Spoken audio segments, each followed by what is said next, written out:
Good morning. While we are oceans apart, we're brought together by the music of Bach. Today's cantata is one of Bach's lesser-known works, Cantata 134, Ein Herz, das seinen, Jesum, lebend, weiß, and the final in this series.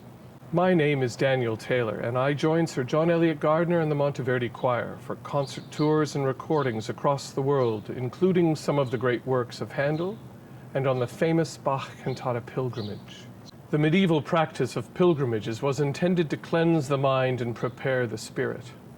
Arduous physical travel was thought to prepare the individual for an inward journey towards a better self. Such a degree of focus and devotion largely escapes us today, perhaps. But as we traveled throughout Europe, across Germany, tracing Bach's footsteps, from the smallest churches to vast cathedrals in England, France, and North America, together we reflected upon the architecture of the human heart.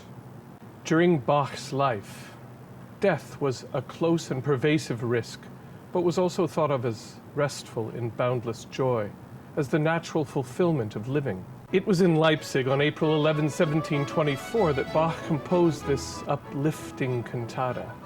Dedicated readings for this day were from the Gospel of St. Luke, the story of Jesus and the Apostles in Jerusalem, and the Sermon of Paul. Let's remember that Bach arrived to Leipzig the year before in 1723 when he was named cantor of the Thomasschule at the Thomaskirche in Leipzig.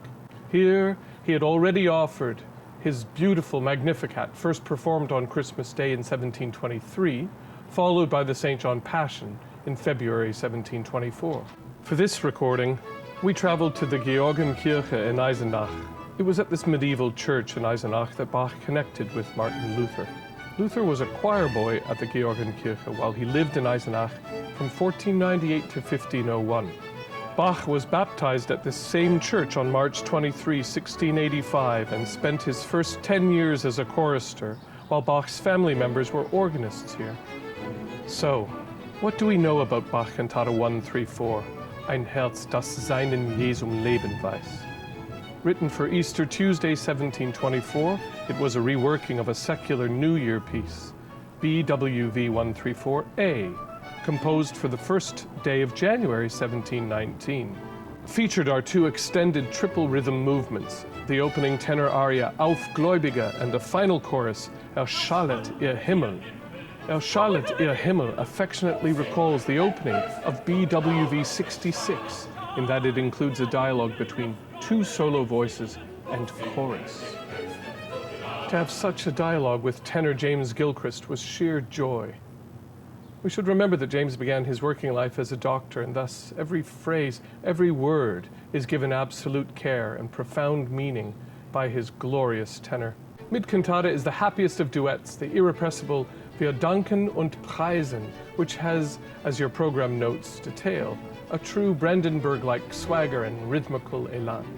John Eliot led this work with urgency and with purpose, and with enlightened interpretation as only he can, to marshal such forces into battle and to welcome the spirit into Bach's sacred dance.